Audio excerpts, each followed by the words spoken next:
I'm Theresa Santacandro, and I'd like to welcome you to Theresa's Real Estate Review. Today, I'm pleased to have with me Joe Luker from Appraisals and Management. He's a local home appraiser. Thanks for joining me today. Thank you, Theresa. Nice to have you with us. And at the beginning, I'd like you just to introduce yourself to our viewers and let them know how you got into your business and how long you've been an appraiser. I got into it. My background initially was coming out of school was an accountant, and did that for a number of years, and then decided I wanted to get into real estate. I liked the business.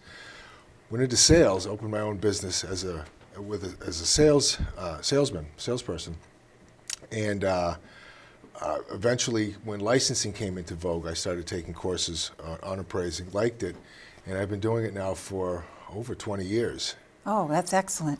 I know you're very experienced, and I know you've done a great job for many of my clients. And I'd like to just ask you a few questions about your profession so that the viewers will know more about exactly what an appraisal is. So if you could explain to us, what is an appraisal? An appraisal of anything is an opinion of market value. The definition we use for market value is what is the most probable sale price achieved between a buyer and seller with both parties acting in their own best self-interest, absent any undue influence, and allowing for a reasonable marketing time. And in English, that means what I think the property was likely to sell for if it's put on the open market. Now, the appraisal is the number, the dollar value that we ascribe to that. When we deliver an appraisal, though, typically an appraisal is done in the form of a report. So the report is fairly detailed and lengthy. And what it does is it describes the market, describes the neighborhood in some length, and describes the subject property. And then it goes into some description about the way we calculate or come up with the value, the different methods we use, and then a reconciliation of that. The idea, Theresa, is that somebody can look at that report, read it, get an idea about where the property is, what the market's doing, what the property is, what's involved with the property, and then understand how the appraiser actually came up with that number. So they can follow along step by step. So basically each appraiser has it's their own opinion of the value, correct? It is. It's an opinion of the most probable sale price. Okay. Any appraisal of anything is really an opinion. But like any opinion, the only value of that opinion is how you actually arrive at that opinion. All right. And how is an appraisal developed? Well, what we do is we look at the property. Obviously, you want to go through it and see what the property has. And then you start doing research on public records, looking at deeds, looking at gathering as much information as we can about the subject. Excuse me. I'd say probably about 50% of the work is just research in an appraisal anyways. There are three basic methodologies to doing an appraisal, or what we call generally accepted appraisal methods. Cost, income, and sales comparison. And we're compelled under USPAP to at least consider all three of those methods when we do this. Now, it doesn't mean we develop them because they may not be applicable.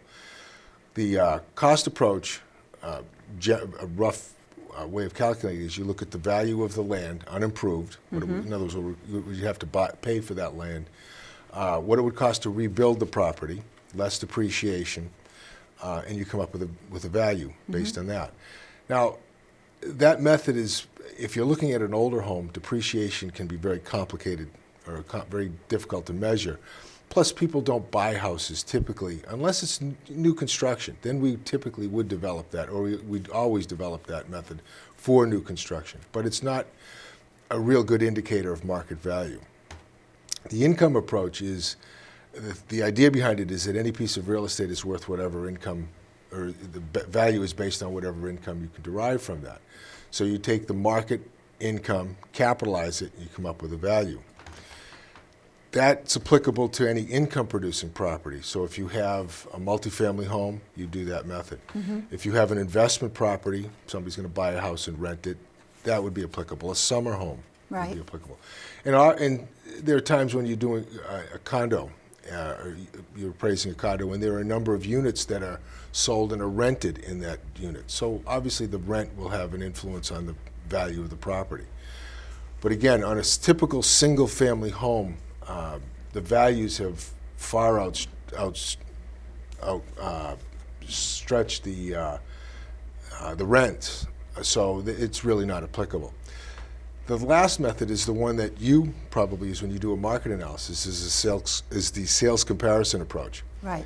What you do is you look at recent sales of comparable homes, or what you'd consider to be comparable homes.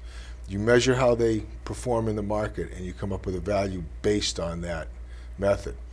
That method is done in almost every appraisal, and it's relied on exclusively for residential properties. In other words, it's the one that we'll give the most weight to in almost every instance, because it does meet the standard of the definition of market value. And we only go back 6 months when we do pull the comps? You're not limited to that. There are certain guidelines that banks typically have imposed. They like you to stay within a mile of a house, of the subject. They want you to Right. find sales within a mile, or stay within a certain time frame, like you just mentioned. Those we're not mandated to do that. Our client may suggest we want to do that. So, in terms of going back and farther in time, if the market's declining, especially we went through this a few years ago. Yes. They want to look at the most recent sales they can find, and it doesn't mean I can't use an older sale, but they may even give us instructions. We want you to base the value on the most recent sales. So we'll have to state that in the appraisal, that this is based on the client's request that we consider only sales of within a certain period of time. We're not required to do that. We can Okay. we're pretty much and, free and to do another a lot. question I have too is regarding the property itself and the style of the property. So if I'm listing a property that's a colonial, that doesn't mean I have to only comp colonials if there are enough colonials. Otherwise, I can compare them to capes, correct? You can. Again, you're looking at a basis of comparison, what you consider to be a comparable property. So if you have, say a cape that's the similar size, maybe located in the same neighborhood, that's a very recent sale, I would certainly at least consider something like that. Okay. Give you an example. Let's say you're doing a waterfront property. Well, the predominant feature of that property may be where it's located, the fact that it's in close proximity to a lake or a pond. Well, people are buying it because of that. So you may want to consider and put most weight on that, on properties that are in that type of location. Style is nice, but I would think that the location may have more relevance. Location is very important in many of the properties. And right now, as many of the viewers are, I'm sure they know that we're entering into our prime selling season now, coming into spring, even though we're going to have a snowstorm tomorrow. But February actually starts our spring market. So many of our viewers may be thinking of bringing their homes on the market. So do you actually recommend that they would go ahead and get an, what type of property would you recommend gets an appraisal? I know that if they're very unique, it would be beneficial for them to do that. Yeah, it would be nice to say that anybody that's looking to put their home on the market get an appraisal, but it's a bit disingenuous to say that. I think that if you're dealing with, I know when any prospective seller talks to a real estate agent, part of that listing presentation is you're going to do a market analysis, correct? Right, correct. And you do it no charge. No charge, Okay, right. but so it's your opinion. So if you're dealing with a real estate agent who's a full-time agent, who has a lot of experience, and who knows the market that they're dealing with, they can generally come up with, and it's a fairly conventional property. Yeah, they know the market. Real estate agents do know the market. Especially if you're listing in a very time when there's many same type homes selling. Yeah, yes, that's true. But you go into a lot of properties, you see what's sold, when they've sold, how much they've sold for, and you know what hasn't sold, right? What's available, why hasn't it sold? So you guys have almost an intrinsic feel for the market. You may not get to the same point, or may not take the same route we go, but you may get there.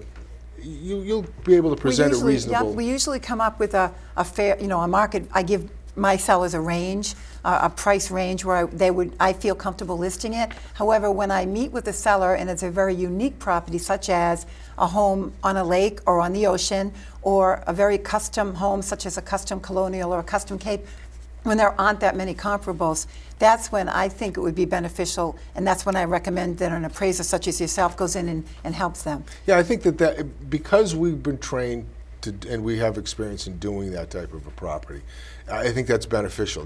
That seller wants to have a level of comfort knowing what the market is going to bear for that type of property, especially if it's unique.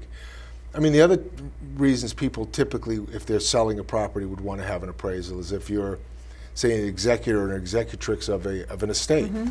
You know, part of your due diligence, you may want to consider having an appraisal done. Mm-hmm. I know divorces. Exactly. Typically, one or sometimes both parties will have a divorce, whether one side or the other is, depending on who's going to buy the property, or if they're just going to put it out on the market. So those type of people should, I think, and generally they're dealing with an attorney who'll also suggest that. And nowadays, pricing is key. All the marketing in the world will not help a property that is overpriced. So as you will agree with me, pricing in this market is key to selling. I think pricing in anything is key to selling. Exactly. You know, you can't, as an example, you can't turn on the TV without seeing an ad for a furniture store.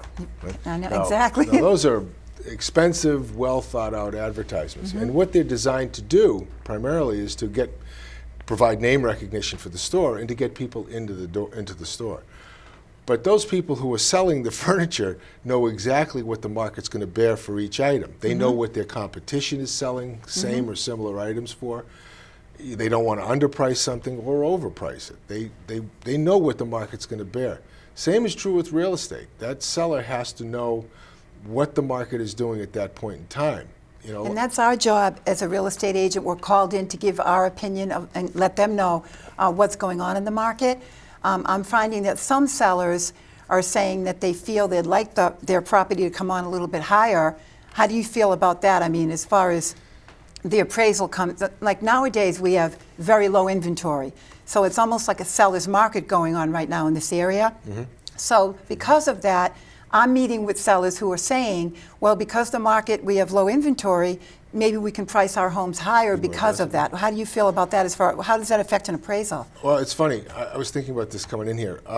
Years ago, when I first got into the business, read books on selling real estate. And one of the things they used to suggest is, well, you know what the market value of the property, you can come within, go 10% higher, allowing a cushion for to negotiate. Right. Everybody wants to negotiate. Everybody wants room to negotiate, right. Well, one of the things that we do on an appraisal is we do a 12-month look back. And one of the things we'll look at is the margin between list and sale price. Now, routinely, in most of the appraisals I do, that margin is between 2 and 4%. It's a very tight margin by the time that property sells. And you can see that if a property's been on the market for any length of time, you can see they've reduced the price, and when it hits that certain price point, that margin, it will sell. I see that as well, yeah. We've seen the opposite problem too. Remember when the market was falling? We were having some pretty tough times. Well, there was a lot of inventory on the market at that point in time. So days on the market were extended, marketing time was quite long in some cases. There was coupled that with in that inventory there were a lot of bank sales, there were a lot of short sales. So there's a lot of downward pressure on pricing, which is definitely affecting, such as foreclosures and short sales. Those were affecting. Right. They were mixed into that. So what was happening is if somebody overpriced their property at that point, and I saw this, we all saw this. Yes. They were up here and the market was down here. Well, they weren't getting They were offers, chasing the market. or they were getting offers that were reasonable, but they weren't recognizing that. Right. So that's the other reason to have a really good understanding and be comfortable with where the market is, because you could get an offer on a property, and if you have an unrealistic expectation, you could be losing a pretty good offer. And in those cases, not only were they chasing the market, but subsequent offers were a lot lower. So it was Exactly. actually costing The them money. sellers that said, well, you know what, we just brought it on, let's wait for a better offer, that next offer didn't come, and then they were kicking themselves. Right. And now, one of the interesting things I saw this summer was